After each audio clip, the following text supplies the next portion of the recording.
Bien-aimés dans le Seigneur, je vous salue dans la toute-puissance du nom de Jésus-Christ. Nous voulons encore bénir le Seigneur du haut de son trône de gloire, lui qui siège à la droite du Père. Nous voulons bénir à toi, Seigneur Saint-Esprit, honorer le nom de Jésus, notre Sauveur et notre Seigneur. Honorer le Dieu Tout-Puissant, Créateur du ciel et de la terre. Comment ne pas glorifier le nom du Seigneur en ce jour nouveau? Nous sommes rassemblés, bien-aimés, au nom du Père et du Fils et du Saint-Esprit. Amen. Disons merci au Seigneur en ce lundi pour cette nouvelle semaine. Disons merci au Seigneur pour le souffle de vie, pour la grâce encore renouvelée chaque jour. Merci Seigneur pour ta présence dans nos vies. Merci pour ta main toujours puissante. Merci Seigneur de nous accompagner chaque jour. Même au milieu des tempêtes, même au milieu de doutes, nous savons que tu es là. Et nous te disons merci. Merci pour cette difficulté. Merci pour ces épreuves. Merci pour ce moment de douleur. Nous ne voulons pas simplement te bénir ton nom dans la joie, mais aussi dans les peines. Parce que nous savons aussi que parfois ces difficultés par lesquelles nous passons ne sont que des leçons, ne sont que des épreuves par lesquelles que tu utilises, Seigneur, pour nous former. Alors nous voulons te rendre grâce. Alors bénissons le Seigneur bien-aimé. De là où tu es, rends grâce à Dieu. Tu sais ce qu'il a accompli dans ta vie tout au long de cette journée. Alors c'est le moment de rendre grâce à Dieu. Rendons grâce au Seigneur notre Dieu qui nous met à l'épreuve comme nos pères. Oui, le Seigneur nous met à l'épreuve, non pas pour nous faire du mal, mais le Seigneur nous met à l'épreuve parce qu'il nous aime, parce qu'il a besoin de nous éduquer, il a besoin de nous transformer. De la même façon qu'il a fait passer nos pères par le feu, il nous fait aussi passer par le feu de l'épreuve pour scruter les cœurs. Le Seigneur ne cherche pas à nous punir. Alors disons merci au Seigneur pour ces épreuves.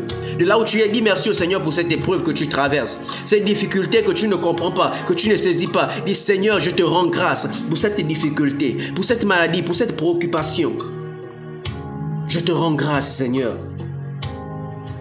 Merci Seigneur pour ces questions souvent sans réponse. Merci Seigneur pour ce que tu fais dans la vie des frères et des sœurs. Merci Seigneur. Qui pourtant parfois je peux demander la même chose. Mais tu bénis mon frère. Je te dis merci Seigneur. Parce que je sais que si tu bénis mon frère, c'est que tu es dans les parages. Alors tu vas aussi me bénir. Si tu bénis mon frère, c'est que tu es dans notre maison. Alors tu vas aussi me bénir. Alors je te rends grâce. Sois élevé Seigneur. Sois magnifié. Merci Seigneur, toi qui ne nous punis pas par tes épreuves, mais toi qui nous donnes simplement une formation, un avertissement. Alors nous invitons le Saint-Esprit encore en ce soir à nous disposer, à nous conduire dans les profondeurs de la présence de Dieu. Lui est le Saint-Esprit, notre enseignant. Alors Saint-Esprit, nous avons besoin de toi ce soir pour nous édifier encore, pour nous emporter dans les profondeurs, d'ouvrir nos oreilles, d'ouvrir les oreilles de notre corps, de notre esprit, à la compréhension des Saintes Écritures. Et que cette écriture, ces Écritures, cette parole du Seigneur, qui est vie et esprit, vienne nous transformer, vienne nous édifier, vienne nous fortifier dans notre marche au quotidien. Alors le Seigneur nous invite à prier sans cesse, à être continuellement d'être dans sa présence. Prier sans cesse, ce n'est pas être 24 heures sur 24 à genoux et prier, mais que notre vie soit prière. Même lorsque nous travaillons, que nos pensées parfois soient tournées vers le Seigneur. Lorsqu'on a une difficulté, que nous sachions poser cela au Seigneur. C'est cela, être sans cesse dans la prière. Alors, abandonnons-nous au Seigneur. Tout ce que nous pouvons traverser, abandonnons au Seigneur. Nos pensées, nos paroles, nos actions, abandonnons tout cela au Seigneur. De la même manière que l'on respire, parfois sans en rendre compte, mais l'on respire. Alors que notre prière aussi soit une respiration. Que on soit là à prier sans s'en rendre compte, de la même manière que l'on respire. Alors Saint-Esprit, merci de disposer chacun d'entre nous encore ce soir pour entendre la parole de Dieu. Et merci de nous établir tels des sentinelles, tels des veilleurs. Mais nous, que l'on soit toujours à la brèche pour le Seigneur. Il nous demande d'établir des avant-postes. Que l'on monte sur les collines et que l'on établisse des avant-postes. L'on soit des veilleurs, qu'on soit des guetteurs. Pour la plus grande gloire de Dieu. Oui Seigneur, c'est pour la plus grande gloire de Dieu. Pour que ton nom soit toujours et sans cesse élevé. Alors bien-aimés dans le Seigneur, nous poursuivons encore aujourd'hui notre méditation de la parole de Dieu dans l'Épître aux Hébreux, au chapitre 13, du verset 7 à 14. Hébreux, chapitre 7, du verset 7 à 14. Je proclame la parole de Dieu. Souvenez-vous de ceux qui vous ont dirigé. Ils vous ont annoncé la parole de Dieu. Méditez sur l'aboutissement de la vie qu'ils ont menée et imitez leur foi. Jésus-Christ, hier et aujourd'hui, est le même. Il l'est pour l'éternité. Ne vous laissez pas égarer par toutes sortes de doctrines étrangères. Il est bon de fortifier nos cœurs par la grâce et non par des observances alimentaires qui n'ont jamais profité à leurs adeptes. Nous avons un autel auquel n'ont pas le droit de se nourrir ceux qui rendent un culte selon l'ancienne alliance. En effet, quand le grand prêtre portait dans le sanctuaire le sang des animaux en sacrifice pour le péché, c'est en dehors de l'enceinte que leur corps était brûlé. C'est pourquoi Jésus, lui aussi, voulant sanctifier le peuple par son propre sang, a souffert sa passion à l'extérieur des portes de la ville. Eh bien, pour aller à sa rencontre, sortons en dehors de l'enceinte en supportant l'injure qu'il a subie. Car la ville que nous avons ici-bas n'est pas définitive. Nous recherchons la ville qui doit venir. Parole du Seigneur. Nous rendons grâce à Dieu. Oui, nous rendons grâce à Dieu encore pour sa parole de ce soir. Nous poursuivons notre cheminement dans cette méditation de l'Épître aux Hébreux et nous nous approchons petit à petit de la fin de ce texte. Et nous bénissons le Seigneur pour ses enseignements riches, pour cette substance que l'on a pu tirer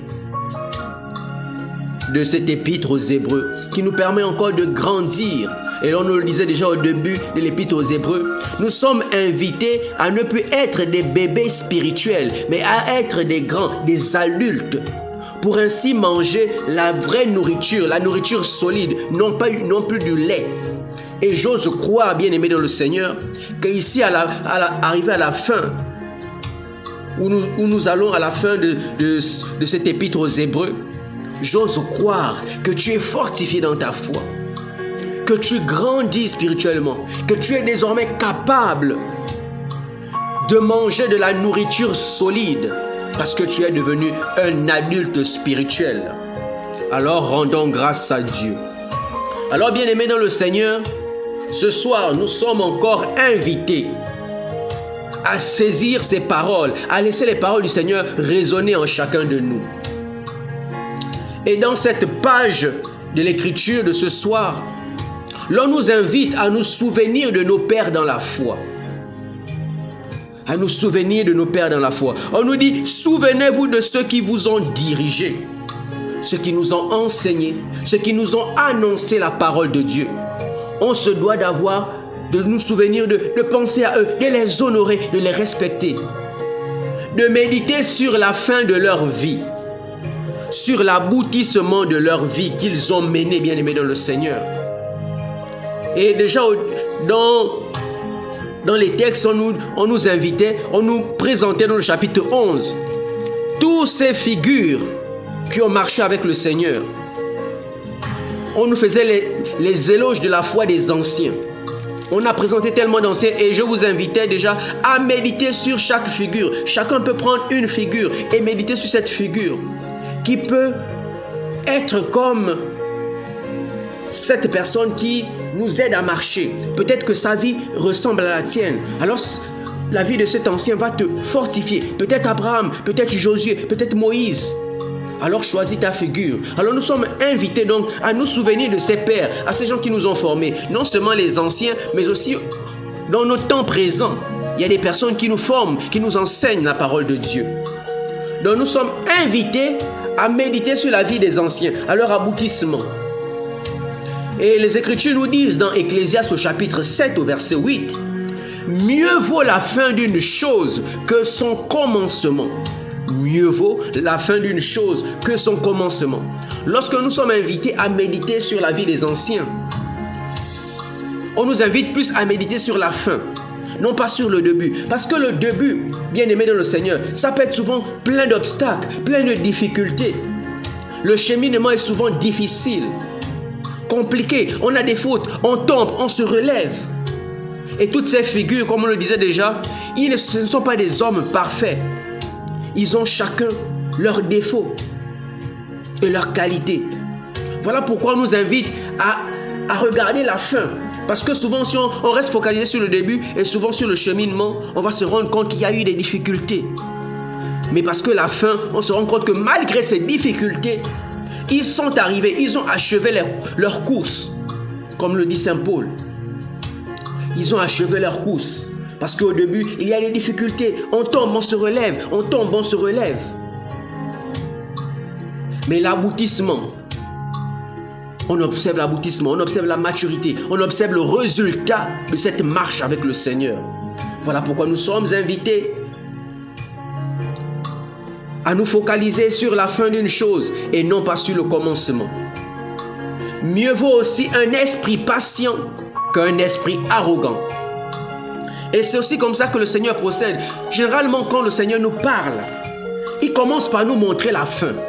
Lorsque le Seigneur t'appelle à quelque chose, il te montre déjà la fin. Il te montre comment ça sera demain. Il ne te dit pas par où tu vas passer. Il ne te dit pas par où tu vas passer. Peut-être que là, tu peux te décourager et abandonner. Il ne te dit pas combien de temps ça va prendre. Parce que ça peut te décourager, bien-aimé dans le Seigneur. Mais le Seigneur te montre la fin. Il te montre la récompense. Pour que tu sois motivé. Que quel que soit ce que tu vas rencontrer, tu vas tenir. Alors, vaut mieux la fin d'une chose que son commencement. Nous sommes invités aussi à imiter la foi des anciens. Imiter leur foi, bien-aimés dans le Seigneur. Parce que leur foi, quand on imite leur foi, on voit leur dévouement, on voit leur fidélité, on voit leur persévérance, on voit leur endurance, malgré les difficultés, malgré les humiliations. Ils ont tenu bon. Alors imitons leur foi, bien-aimés dans le Seigneur. Et les Écritures aussi nous invitent ce soir à ne pas nous laisser égarer par toutes sortes de doctrines étrangères. Oui, même au temps actuel, on voit tellement de choses sur les réseaux sociaux, ici et là. Des communautés qui s'élèvent, des doctrines qui s'élèvent. Des gens parfois veulent tellement dire de nouvelles choses qu'ils laissent la sagesse humaine, ils laissent leur raisonnement parler. Et parfois on s'égare. On s'égare à vouloir dire des belles choses, à vouloir dire des choses nouvelles. Mais alors qu'il n'y a rien de nouveau sous le ciel, sous le soleil. On est seulement là pour perpétuer, partager la parole de Dieu. Il n'y a rien à inventer, bien-aimé dans le Seigneur. Parce qu'à vouloir dire des choses exceptionnelles, on s'égare. Parlons de l'amour de Dieu. Parlons de la miséricorde de Dieu. N'essayons pas de réinventer des choses. Alors ne nous laissons pas égarer par toutes sortes de doctrines. Demandons au Saint-Esprit de nous aider, de nous accorder le discernement. En ce moment où plusieurs voix s'élèvent, on voit ici des doctrines. On nous parle de l'Afrique, on nous parle de tellement de choses, bien-aimés dans le Seigneur. Restons accrochés à la parole de Dieu. Et nous sommes encore invités plus que jamais à méditer la parole de Dieu au quotidien.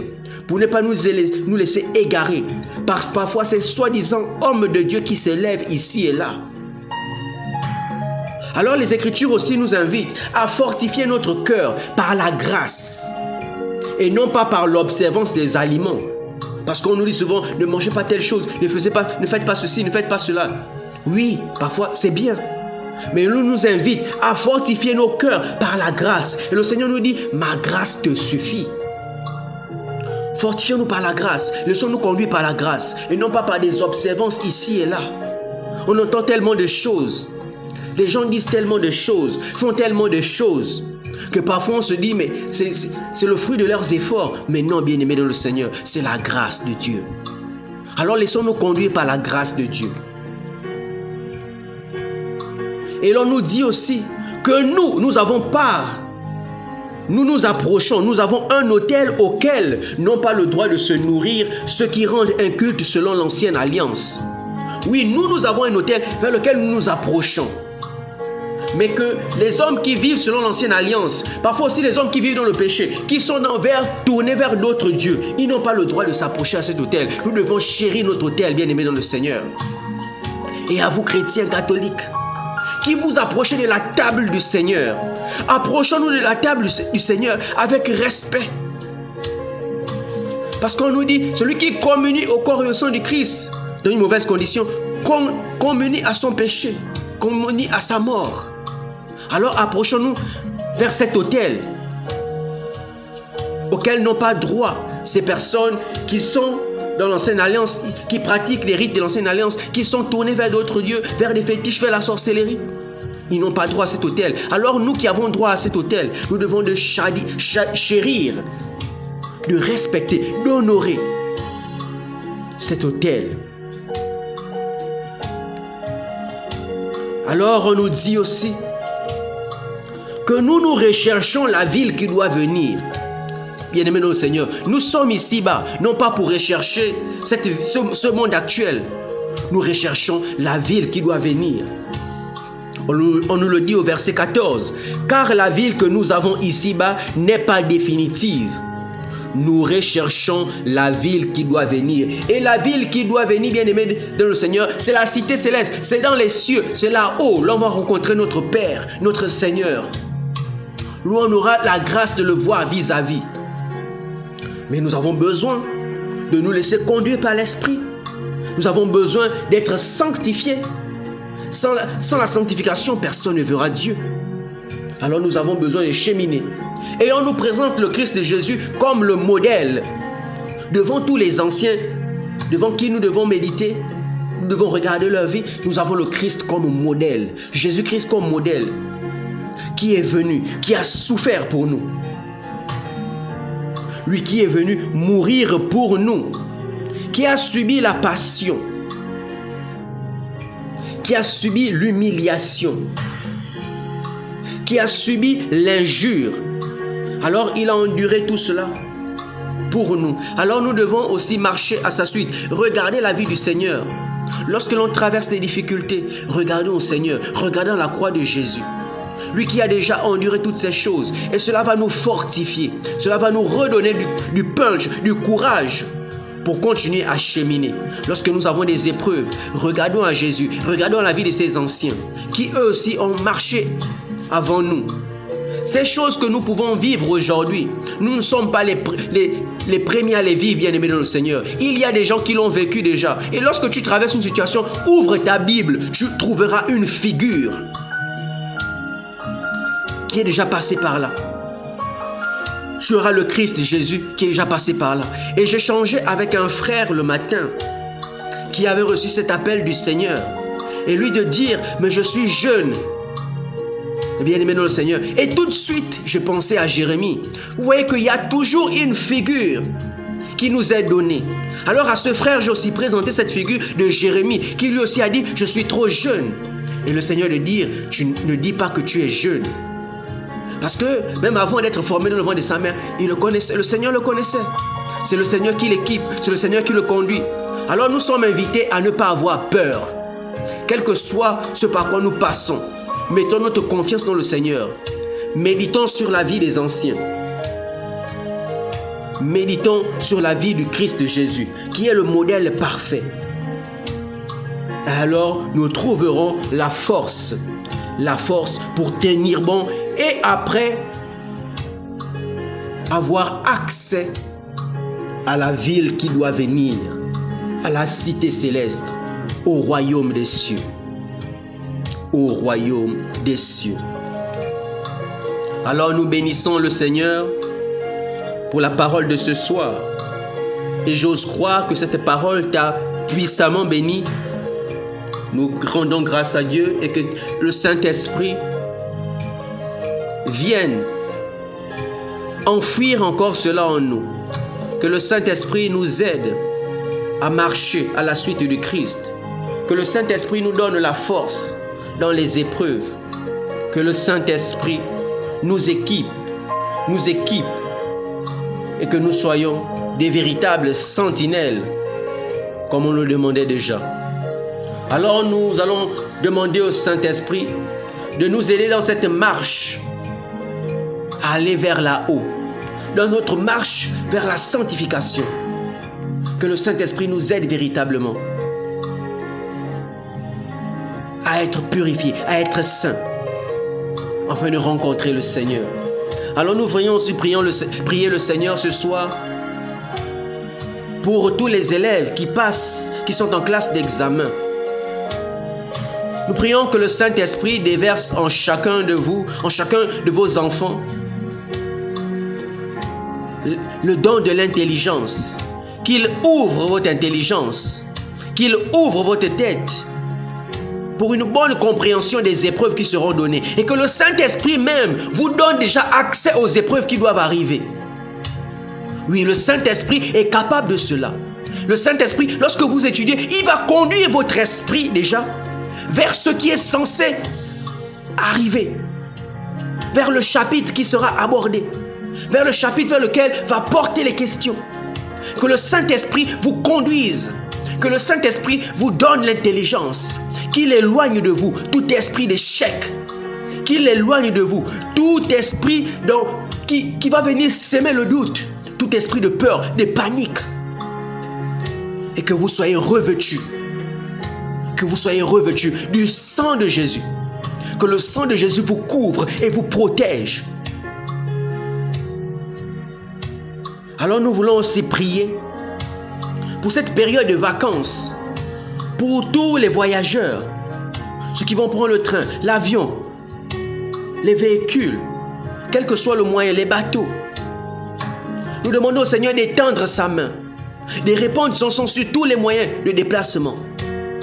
Et que le Seigneur conduise à bon port, qu'il veille sur le départ et l'arrivée de chacun d'entre nous. Nous éloignons tout esprit d'accident au nom de Jésus. Et nous répandons sur chaque route, sur les fleuves, dans l'air, le sang de Jésus. Que toute programmation de l'ennemi pour des accidents, pour la mort soit annulée au nom de Jésus. Que dans nos vies soit répandu le sang de Jésus. Que tout esprit de mort soit annulé au nom de Jésus. Que toute programmation de l'ennemi en cette période de vacances, où souvent dans les ténèbres, ils se réunissent pour programmer, pour parler contre la vie des enfants de Dieu. Nous déclarons que cela est nul et sans effet au nom de Jésus. Que les anges nous portent, que les anges nous accompagnent tous les jours de notre vie. Alors nous remettons aussi entre les mains du Seigneur les parents et les enseignants. Que la grâce, que la main du Seigneur soit sur chacun d'entre nous. Que le Seigneur nous accompagne et nous garde. Qu'il veille sur chacun d'entre nous au départ de ces vacances et au retour. Et que nous puissions être renouvelés, restaurés, profiter pleinement de cette période pour nous reposer, pour rencontrer la famille, pour profiter des uns et des autres. Et que le nom du Seigneur soit toujours glorifié. Partout où nous allons, élevons le nom du Seigneur. Que cette période de vacances ne soit pas un moment de relâchement. Parce que l'ennemi est toujours debout. Il rôde tel un lion rugissant. Et que la grâce du Seigneur soit sur chacun d'entre nous. Nous scellons ces moments dans le sang de Jésus, dans le sang de l'agneau. Nous scellons ce moment dans le sang de l'agneau. Nous scellons nos bénédictions et nos grâces dans le sang de l'agneau. Et que le nom du Seigneur soit glorifié maintenant et à jamais. Nous étions rassemblés au nom du Père et du Fils et du Saint-Esprit.